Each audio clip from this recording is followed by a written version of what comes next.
Assalamualaikum warahmatullahi wabarakatuh. Perkenalkan, nama saya Adrian Saridon Daengkuma dari kelas B Bionondik. Ingin mempresentasikan hasil survei saya tentang hasil pangan yang ada di pasar. Nah, pada survei saya ini saya memilih itu Pasar Liluwo yang tepatnya berada di Kecamatan Kota Tengah, Kota Gorontalo, Provinsi Gorontalo. Nah, saya melakukan survei ini pada pukul 12.45 kurang lebih, atau lebih tepatnya setelah sholat zuhur. Pada saat itu, saat melakukan survei, saya melihat kondisi yang dimana pasar itu terlihat agak sepi atau kurangnya pengunjung. Hal ini yang menyebabkan pertanyaan di dalam benak saya sebelum saya melakukan survei. Kenapa dengan pasar ini? Apakah saya yang terlambat dengan datang di pasar itu? Ataukah memang kondisi yang seperti itu? Maka dari itu, saya bertanya langsung kepada penjual. Saya bertanya, kenapa pasar ini begitu sepi? Apakah karena sudah waktu siang? Kata mereka, pasar di sini banyak lapaknya yang sudah tutup karena kondisi pandemi saat ini. Dikarenakan pengunjungnya sangat berkurang. Kalaupun ada pengunjung, mereka hanya akan membeli kebutuhan pangan saja, yang pokok seperti beras, ikan, sayur, telur, dan bahan pangan lainnya. Sementara mereka tidak terlalu membutuhkan bahan sandang ataupun yang lainnya selain bahan pangan ini. Maka dari itu, kami memulai survei itu di Pasar Liluwo. Kami mendapatkan beberapa hasil itu seperti beras.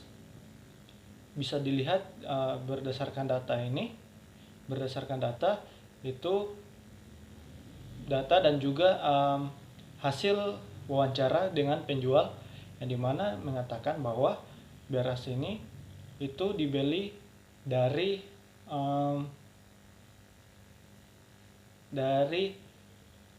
tangan kedua, atau istilahnya itu dari penampung. Nah, saya bertanya kepada penjual itu, apa yang dimaksud dengan penampung? Penampung itu katanya itu seperti saya bilang tadi, tangan kedua. Jadi ada orang yang membeli langsung di gilingan berasnya. Nah, itu adalah tangan pertama. Nah, mereka ini penjual beras ini adalah tangan kedua yang membeli di penampung. Maka jika kita bertanya dari mana beras ini, kemudian ada yang mengatakan, jika penjual mengatakan dari penampung, maka itulah tangan kedua. Jadi bisa dilihat datanya. Kemudian di mana penampung itu? Penampung itu di Pasar Minggu. Dia memperoleh omset itu dalam hitungan karungnya itu kurang lebih 139.000. Nah, kemudian ada kangkung. Kangkung itu juga mendapatkan omset 70.000 per bal. Sumber pangannya dari mana?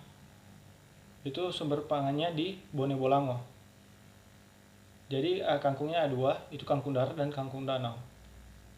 Nah, kemudian bisa lihat berdasarkan data ada kentang yang didapatkan dari Tomohon itu 40.000 per karung, itu di ini 40.000 per karung.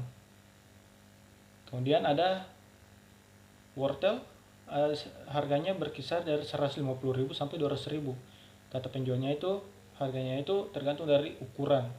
Jadi untuk wortel tersebut semakin besar ukurannya, maka harganya pun semakin tinggi. Kemudian ada rica, bawang merah, bawang putih, dan jahe. Nah, beberapa bahan yang saya sebutkan ini itu kembali lagi itu didapatkan oleh penjual itu lewat tangan kedua. Mereka itu adalah tangan kedua yang mereka beli di Pasar Minggu. Keuntungan mereka itu berkisar dari 5.000 sampai 15.000 untuk per kilogram dari bahan-bahan tadi. Nah, kemudian ada tomat. Tomat ini itu didapatkan dari hasil kebun sendiri atau ditanam sendiri. Itu ditanam di Kabupaten Gorontalo, tepatnya di Limboto, dengan dijual dengan keuntungan 10.000 per kilo. Kemudian ada juga buah-buahan seperti melon, dan juga ada pisang dan lain sebagainya. Tetap sama, tempatnya itu adalah pasar minggu. Kemudian ada ubi jalar, itu dijualnya per karung. Dibelinya itu per karung, dibeli itu 150.000 per karungnya. Kemudian dijualnya itu per kilo. Jadi mereka beli dengan banyak, kemudian diecerkan sehingga mendapatkan untung yang lebih banyak. Jadi mereka jual itu 7.000 per kilogram, sehingga mendapatkan untung yang sangat banyak. Kemudian ada juga telur. Jadi telur ini itu 44.000 per bak. Kemudian jika dilihat dari datanya, bisa dilihat bahwa telur ini juga bervariasi harga. Ketika diwawancari penjualnya, maka pernyataan penjual itu sama seperti penjual wortel tadi, yang dimana ukuran menentukan harga. Jadi semakin besar ukuran telur, maka harganya pun semakin besar. Kemudian telur ini didapatkan dari kandang atau peternakan oleh penjual itu sendiri. Itu di Limboto. Kemudian untuk ada ikan. Jadi ikan ini itu ketika kami datang untuk mensurvei, itu hanya ada satu pedagang ikan.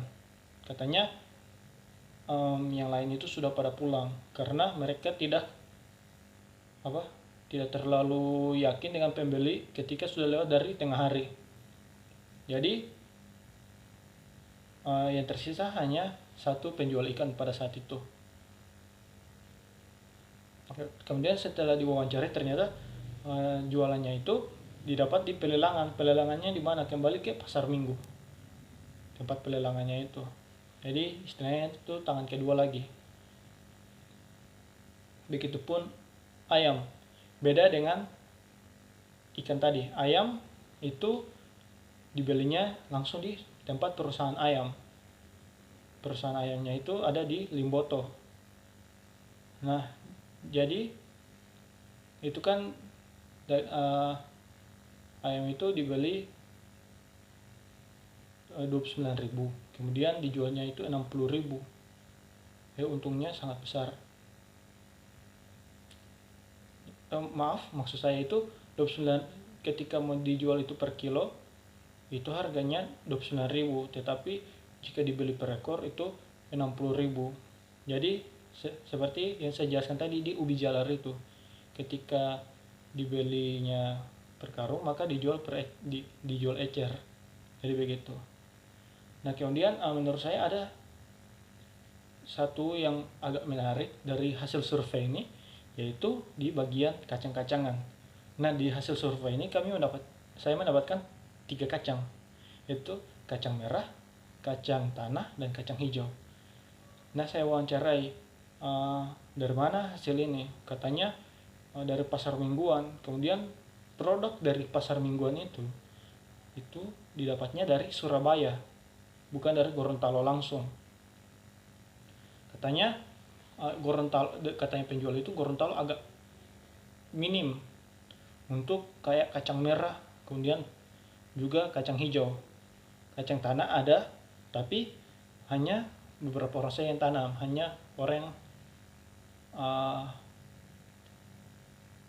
hobi saja, tidak dalam skala yang besar. Itu kata penjual. Kemudian ketika saya tanya, kenapa harganya bervariasi dari 20.000, 25.000, dan 30.000? Ini dikatakan bahwa pertama dari bagus tidaknya kacang itu. Saya tanya kenapa, dia bilang kacang tanah itu kan bisa diolah bermacam-macam, bisa direbus, kemudian bisa digoreng, dan juga dibuat untuk kudapan.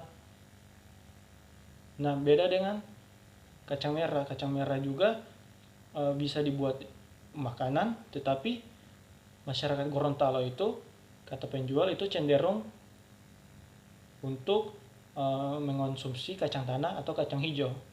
Untuk kacang hijau sendiri itu masyarakat Gorontalo olah untuk dibuat bubur kacang hijau, atau dalam istilah daerah Gorontalo itu disebutnya sorba. Jadi ketika saya tanya kira-kira ketika kacang ini apa yang lebih unggul, kemudian dibilang itu yang unggul itu kacang tanah, kemudian kacang hijau, dan untuk kacang merah masyarakat Gorontalo itu rata-rata tidak terlalu minat.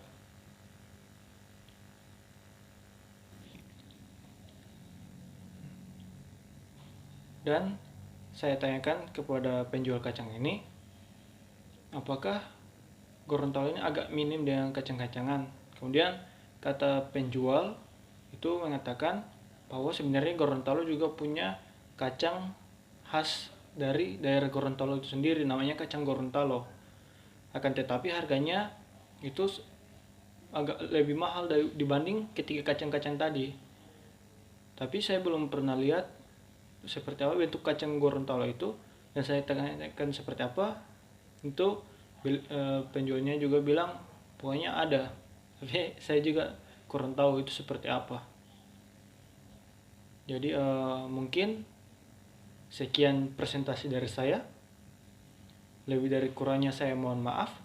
Billahi taufiq wal hidayah. Assalamualaikum warahmatullahi wabarakatuh.